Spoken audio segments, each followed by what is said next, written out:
प्रस्तुत है कार्यक्रम किसान की बात।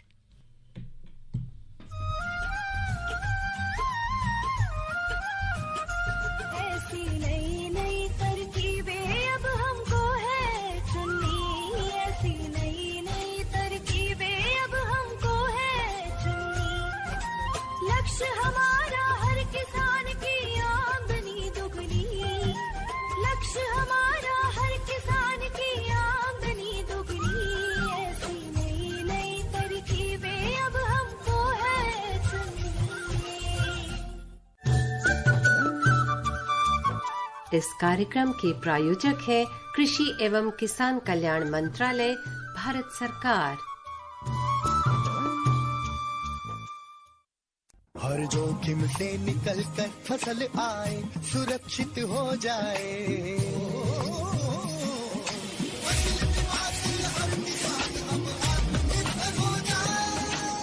संकट के समय प्रधानमंत्री फसल बीमा योजना किसानों के लिए वरदान है। अब सूखा पड़े या बाढ़ आ जाए कोई डर नहीं, अब ओले पड़े या कीट पतंगे फसल खा जाए कोई फिक्र नहीं, क्योंकि हमने लिया है प्रधानमंत्री फसल बीमा। बुआई से फसल कटाई तक हर जोखिम का दावा, न्यूनतम प्रीमियम पर अधिकतम भुगतान का वादा। योजना से हर साल जुड़ रहे हैं 5 करोड़ से ज्यादा किसान। अब आपकी है बारी। नजदीकी कृषि कार्यालय, सहकारी समिति, बैंक शाखा, अधिकृत बीमा कंपनी या जन सेवा केंद्र में स्वेच्छा से करा सकते हैं पंजीकरण। फसल बीमा पोर्टल या फसल बीमा ऐप द्वारा भी कराया जा सकता है पंजीकरण। प्रधानमंत्री फसल बीमा योजना, आपकी फसलों का संपूर्ण सुरक्षा कवच। कृषि एवं किसान कल्याण मंत्रालय, भारत सरकार। सभी किसान भाई बहनों को मेरा नमस्कार। मैं हूं आपके साथ आपकी दोस्त सुषमा और मैं हूं रजत। सुषमा के भी साथ, आपके भी साथ, इस प्रोग्राम के भी साथ आपका बहुत बहुत अभिनंदन, बहुत बहुत नमस्कार। नवरात्रों की बहुत बहुत शुभकामनाएं आपसे। बिल्कुल, बहुत सारी शुभकामनाएं और हमारी कोशिश होगी कि आज के कार्यक्रम में भी कुछ किसान भाई बहनों के लिए नवरात्रों से जुड़ा कोई लोकगीत भी हम आज आपके लिए लेकर आए। इससे पहले कि हम उस बात पर आगे बढ़ें, रजत, हम सबको भोजन की बहुत जरूरत होती है, उसके बिना तो हम चल भी नहीं सकते और आज जो ये प्रोग्राम कर रहे हैं वो भी संभव नहीं हो पाएगा। बिल्कुल, है ना? मैं समझ रहा हूँ आप क्या कहना चाह रही हैं। जी भोजन के साथ साथ हमारे साथ जो हमारे किसान भाई बहनों के पशु जो जुड़े हुए हैं उनका भी उतना ही ख्याल रखना है जितना हम अपना करते हैं। बिल्कुल सुषमा, आपके जरिए मैं लोगों को बता दूं ये बात, जो सुनने वाले जुड़े हैं हमारे साथ, कि किसान और खेती के प्रबंधन में पशुपालन, पशु प्रबंधन का भी एक अहम चैप्टर होता है, अध्याय होता है। इस पर हम कई बार विषय को लेकर अलग अलग विषयों के साथ अलग अलग दिनों में बातचीत करते रहे हैं, करते रहते हैं। आज भी इससे लेकर एक विषय हम आए हैं और शुरुआत चूंकि आपने भोजन से ही की है तो ये पशुओं के भोजन से ही जुड़ा है, यानी चारे से जुड़ा है। कहीं ना कहीं हम पशुओं के भोजन की ही बात करेंगे और चारा फसलों की आज हम बात करेंगे, क्योंकि चारा जब तक पशुओं को बिल्कुल पौष्टिक नहीं होगा, हरा चारा हो या खल की बात करें, छिलकों की बात करें, ये सब बहुत जरूरी है। तो यही आज का विषय भी रहेगा, यानी जई, बरसीम और रिजिका की उन्नत किस्में एवं बिजाई किस तरह से करनी है, कौन कौन सी उन्नत किस्में हैं, इन सब पर चर्चा होगी। रजत, इससे पहले कि हम अपने किसान भाई बहनों को इस टॉपिक पर अपने जो हमारे एक्सपर्ट हैं उनकी बातचीत सुनवाएं, क्योंकि आज हमारे एक्सपर्ट हमारे साथ ना होकर उनकी रिकॉर्डेड वॉइस हम आप तक पहुंचाएंगे, तो उससे पहले यही कि पोषक तत्व जो होते हैं बहुत जरूरी है किसी भी फसल के लिए। वैसे तो हरे चारे से पशुओं का पेट जरूर भर जाता है, लेकिन किसान भाई ये भी जानते हैं कि इन हरे चारे के साथ साथ और भी चीजें बहुत जरूरी हैं और वो इसलिए जरूरी है क्योंकि कहीं ना कहीं पशु जैसे कि गाय है, भैंस है, इनसे जुड़ा होता है दुग्ध, और दुग्ध उत्पादन बहुत जरूरी है क्योंकि दूध आज हर किसी की जरूरत बन गया है। हमारी किचन में तो है ही, लेकिन बाजार में आज उसकी कितनी मांग है और कितनी सप्लाई है। मांग और सप्लाई का जो ग्राफ जिसे कहते हैं वो डिपेंड करता है हमारे उत्पादन पर। कुल मिला के अर्थशास्त्र जो है भारतीय संदर्भ में अगर हम लागू करते हैं तो इन फसलों का योगदान दुग्ध उत्पादन के लिए अहम हो जाता है, बहुत जरूरी हो जाता है। आज हम बात करने वाले हैं जई, बरसीम और रिजिका की चारा फसलों के बारे में, इनके कैसे इनका प्रबंधन किया जाए, देखभाल किया जाए। लूसर्न भी कहा जाता है जई को, मैं बता दूं। और इसके बारे में जो खास बात कही जाती है वो ये कही जाती है कि बुआई के 45 से 50 दिनों बाद इन चारा फसलों की पहली कटाई कर लेनी चाहिए। इसके बाद 25 से 30 दिनों के फर्क के बाद, अंतराल के बाद कटाई करते रहें। भूमि सतह से 5 से 7 सेंटीमीटर की ऊंचाई पर कटाई करें और कटाई के तुरंत बाद सिंचाई कर देनी चाहिए। गर्मी में खास ख्याल ये रखना चाहिए कि पशुओं के लिए लूसर्न और बरसीम चारे का संरक्षण करें। जी देखिए, और भी बहुत ज़रूरी बातें हैं जो हम बताना चाहते हैं, लेकिन हम चाहते हैं कि हमारे जो एक्सपर्ट हैं उनकी जो राय होती है बहुत महत्वपूर्ण होती है। तो आज हमारे इस प्रोग्राम में हमारे एक्सपर्ट डॉक्टर RS बाना, जो कि प्रधान वैज्ञानिक हैं सस्य विज्ञान संभाग, भारतीय कृषि अनुसंधान संस्थान, पूसा, नई दिल्ली में। और इनसे बातचीत जिन्होंने की वो है प्रीति जी। तो आइए सुनवाते हैं आपको इनसे की हुई बातचीत, जो कि विषय है हमारा जई, बरसीम और रिजिका की उन्नत किस्में एवं बिजाई। की बात कार्यक्रम में आप सभी का स्वागत। मैं आपके साथ प्रीति और हमारे किसान मित्रों आपको बताना चाहेंगे, हमारे साथ स्टूडियो में है आज डॉक्टर RS बाना। और डॉक्टर साहब जब हमारे साथ होते हैं स्टूडियो में तो हमें लगता है कि कुछ ऐसा विषय उठाना चाहिए जो सबके लिए फायदेमंद हो और विशेष करके हमारे पशुधन के लिए फायदेमंद हो। डॉक्टर साहब वरिष्ठ वैज्ञानिक हैं, भारतीय कृषि अनुसंधान संस्थान पूसा से जुड़े हैं और अक्सर हमारे साथ इस कार्यक्रम में होते हैं और बहुत फायदेमंद बातें जो हमारे किसान मित्रों तक पहुंचनी चाहिए वो जरूर बताते हैं। डॉक्टर साहब, अब जैसे बरसात का मौसम जा रहा है तो ये जो मौसम परिवर्तन है वो कहीं ना कहीं फसलों पे इम्पैक्ट जरूर डालता है। तो बरसात जा रही है तो अब सर्दी आएगी, तो वैसे में हम सोच रहे थे कि हमारे जो पशुधन है उनके लिए अच्छी चारा वाली जो फसलें हैं वो सही रूप से उन्हें मिले ताकि ज्यादा से ज्यादा दुग्ध हमें मिले। सबसे पहले जो बात आती है वो आती है जई की, बरसीम की, रिजका की, जो उनके लिए बहुत फायदेमंद है। क्या कहना चाहेंगे? जो महत्व हमारे भोजन में संतुलित पोषण का है उसी तरह से पशुओं को भी संतुलित आहार मिलना बहुत आवश्यक है और उसमें सूखे चारे के साथ साथ सांद्र पदार्थ और हरा चारा बहुत महत्वपूर्ण है। और सर्दियों के मौसम में विशेष रूप से, क्योंकि बरसात के मौसम में तो फिर भी उनको चरने के लिए और चारा वगैरह मिल जाते हैं, पर सर्दियों में चारा वाली फसलें लगाकर ही निर्बाध रूप से हरा चारा हम पशुओं को प्रदान कर सकते हैं ताकि उनका जो दुग्ध उत्पादन है उसका स्तर बना रहे। अगर हम व्यापक रूप से बात करें तो हमारे देश में जो पशुधन है उसका औसत दुग्ध उत्पादन प्रति पशु प्रति ब्यात 1000 लीटर प्रति हेक्टेयर से भी कम है, प्रति पशु से भी कम है।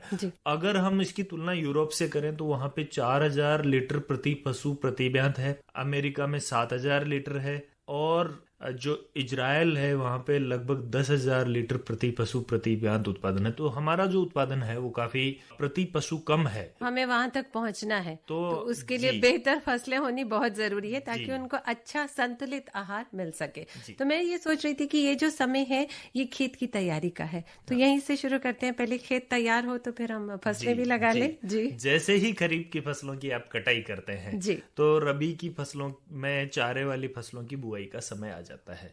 बरसीम और रिजका, अक्टूबर का महीना इनकी बुआई के लिए सबसे अच्छा है। तो जैसे ही अभी मूंग के खेत खाली हो गए हैं, बाजरे के खेत, मक्का के खेत खाली होने वाले हैं शीघ्र ही, तो वहां पर और जहां पे धान के बाद बरसीम या रिजका लगाते हैं तो जैसे ही खेत खाली हो तुरंत खेत की अच्छे से तैयारी करें उसमें, क्योंकि ये जो बरसीम और रिजका है इनका बीज छोटा होता है, बीज का आकार, तो बहुत अच्छे से खेत की तैयारी करनी चाहिए। उसके लिए एक गहरी जुताई करने के बाद 3 से 4 जुताई करके और पाटा लगा के और फिर उसके पश्चात खेत में जो बीज है वो डालना चाहिए। जई की जहां तक बात है, जई का अभी समय है।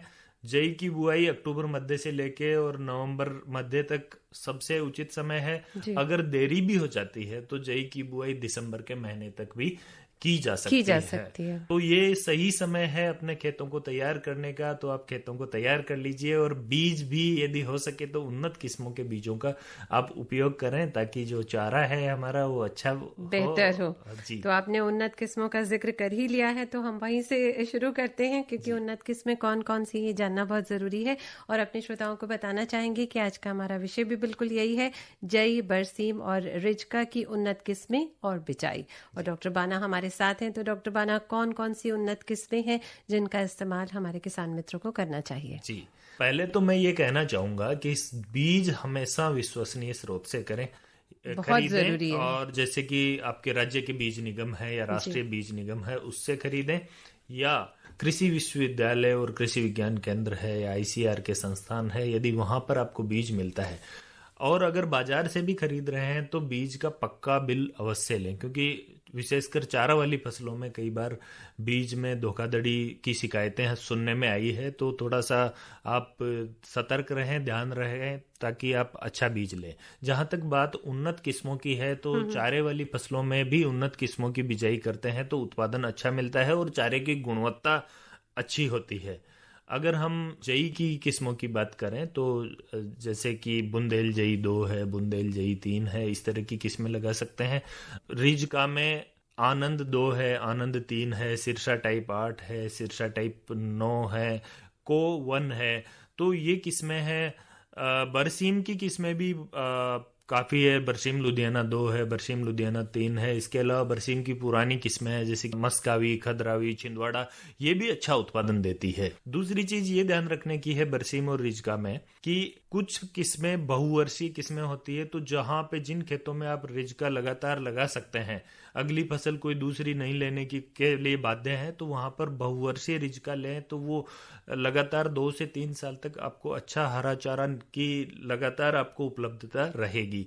इसी तरह बरसीम में भी डिप्लॉइड द्विगुणित और चतुर्गुणित टेट्राप्लॉइड होती है, तो उनका 2:1 में बीज मिलाकर यदि बिजाई करते हैं तो उत्पादन अच्छा होता है। साथ ही बरसीम में क्या होता है कि शुरुआती बढ़वार कम होती है और कई क्षेत्रों में रिजका में भी शुरुआती बढ़वार कई बार कम होती है। तो पहली बार जब कटाई करते हैं, फसल 50-55 दिन की हो जाए, तो चारे की उपलब्धता कम होती है पहली कटाई में। अच्छा। तो उसके लिए सबसे अच्छा तरीका है कि बरसीम में या रिजका में सरसों के कुछ बीज मिलाकर भी बुआई करी जा सकती है, ताकि जब पहली कटाई लें तो साथ में सरसों का चारा भी पशुओं को मिल जाएगा और इस तरह से जो कुल मात्रा है संतुलित आहार की बात करते हैं तो सारी चीजें आएंगी उसमें मिल जाएगी और आपका चारे का उत्पादन। और बाद में तो जो फसल है, फिर एक बार सर्दियों के मौसम में आने के बाद चारे की बढ़वार अच्छी होती रहती है।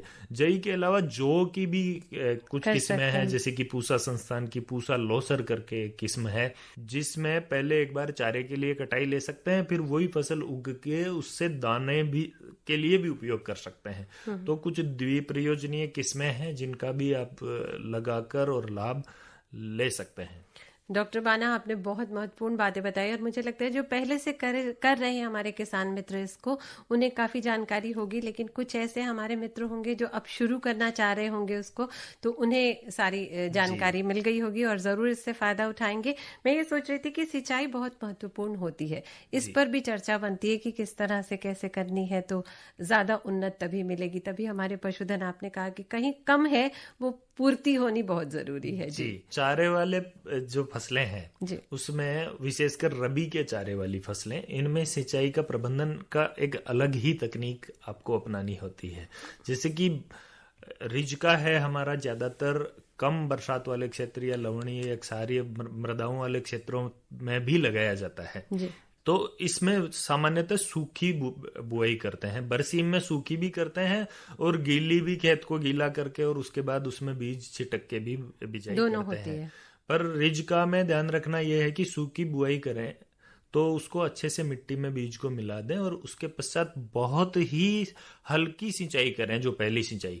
नहीं तो क्या होगा कि सारा बीज एक जगह होके और कहीं कोने में हो जाएगा, वहां तो अंकुरण बहुत अधिक हो जाएगा और बाकी खाली हो जाएगा, बाकी की क्यारी आपकी खाली हो जाएगी। तो पहली सिंचाई बहुत अच्छी दें और लेवल करके रखें, पाटा लगाएं लास्ट की जो जुताई कर रहे हैं उसके बाद, और एक अच्छे से लेवल करे हुई क्यारी है उसी में बिजाई करें। और जई में तो कोई खास आपको सिंचाई प्रबंधन का बहुत ध्यान नहीं रखना है। जई में तो आवश्यकता अनुसार पहले पलेवा करके बिजाई कर दें। यदि बारिश हो रखी है और जैसे कि अभी मौसम है और नमी हो तो उस दशा में पलेवा की भी आवश्यकता नहीं है। बिजाई करने के बाद पहली सिंचाई उसमें 20 दिन के बाद देनी है और उसके पश्चात आवश्यकता अनुसार सिंचाई देते रहें। चारे वाली फसलों में खरपतवार प्रबंधन बहुत महत्वपूर्ण है, क्योंकि सामान्यतः आम धारणा यही है कि चारे वाली फसलों में खरपतवार नियंत्रण करने की आवश्यकता ही नहीं है कि जो पौधों का बायोमास चाहिए वो तो मिलता है, खरपतवार उगेगा उसको भी हम काट के पशुओं को खिला देंगे, परंतु ऐसा नहीं है। ये एक गलत धारणा है। खरपतवार जो प्राकृतिक रूप से उगते हैं उनमें कुछ खरपतवार ऐसे भी होते हैं जो पशुओं के लिए नुकसानदायक होते हैं, एलर्जिक होते हैं, दूध की गुणवत्ता को विपरीत रूप से प्रभावित करते हैं। तो हमें ध्यान रखना है कि जो चारे वाली फसलें हैं उनमें भी खरपतवार नियंत्रण सही तरीके से करें, साफ और स्वच्छ बीजों का प्रयोग करें, सही तरीके से खेत की तैयारी करें, और यदि पलेवा करके बिजाई कर रहे हैं तो एक बार खरपतवारों को उग जाने दीजिए और उसके बाद जुताई करके फिर बिजाई करें, ताकि खरपतवारों का जो फ्लस आता है पहला, उससे पहले ही आपके बीज का, फसल के बीज का अंकुरण हो जाए और खरपतवार बाद में उगेंगे तो उतनी वृद्धि नहीं कर पाएंगे। तो ये बिना किसी केमिकल के और अच्छी तरीके से आप खरपतवारों को फसल में पैदा होने से रोक सकते हैं। यदि केमिकल का उपयोग करना है तो बिजाई करते ही अगर हम पेंडिमिथालिन दवा है उसका 0.75 kg प्रति हेक्टर की दर से 400 से 500 लीटर पानी में मिलाकर बिजाई करते ही, बुआई करते ही यदि छिड़काव करते हैं तो खरपतवारों का जमाव नहीं होता है। मतलब ये पहले ही कर लेना जब हम बिजाई के लिए तैयार कर रहे हैं। पशुओं को चारा खिलाते हैं तो क्यों रसायनों का उपयोग करना। तो शुरुआत में बुआई करते ही, उगने से पहले ही यदि जो खरपतवार नाशी है उसका उपयोग कर लेंगे तो फसल में जब कटाई करेंगे तो 50-55 दिन की अवस्था में करेंगे, तब तक हमारे जो रसायन है उसका अवशेष उपलब्ध नहीं रहता है। तो पशुओं के लिए भी सुरक्षित है और हमारी फसल के लिए भी सुरक्षित है।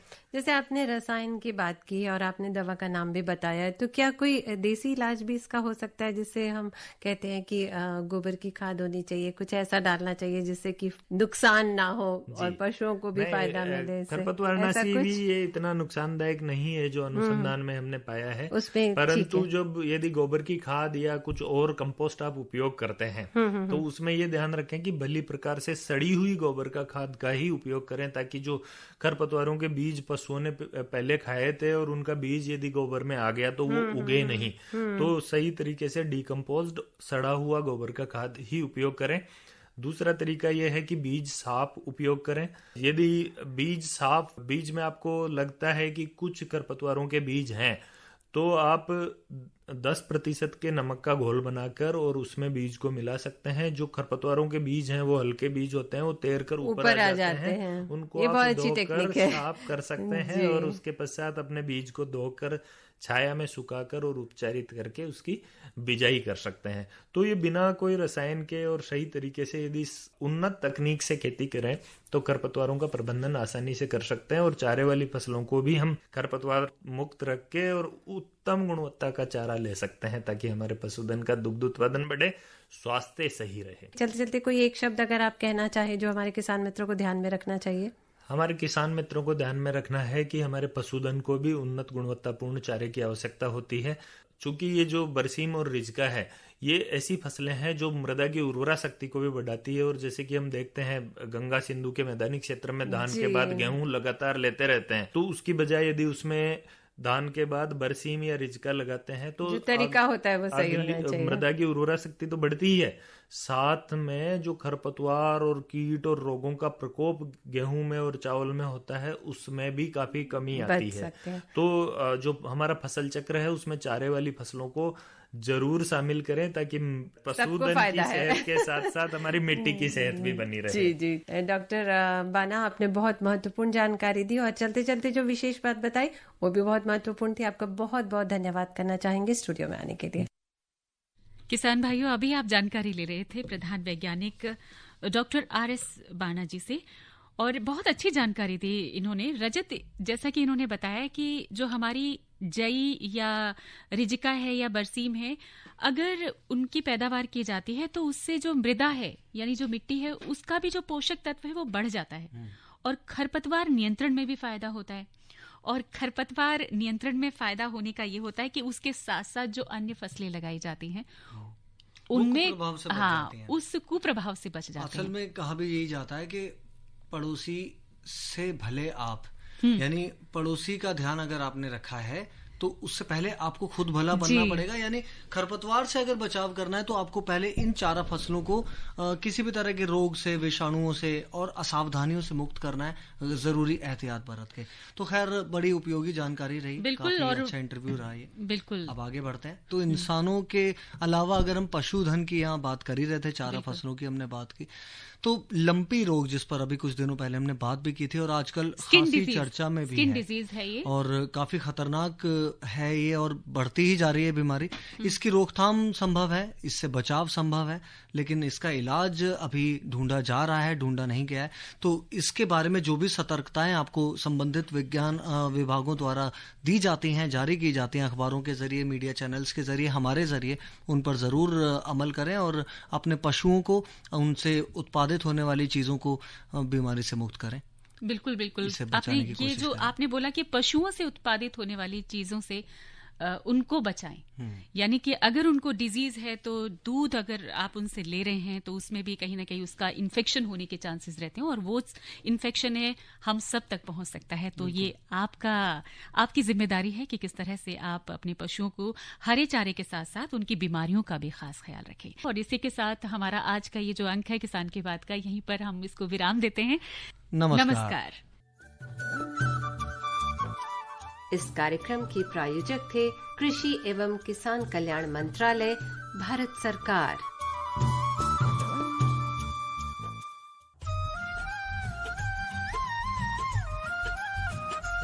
ऐसी नई नई तरकीबें अब हमको है चुननी, ऐसी नई नई तरकीबें अब हमको है चुननी। लक्ष्य हमारा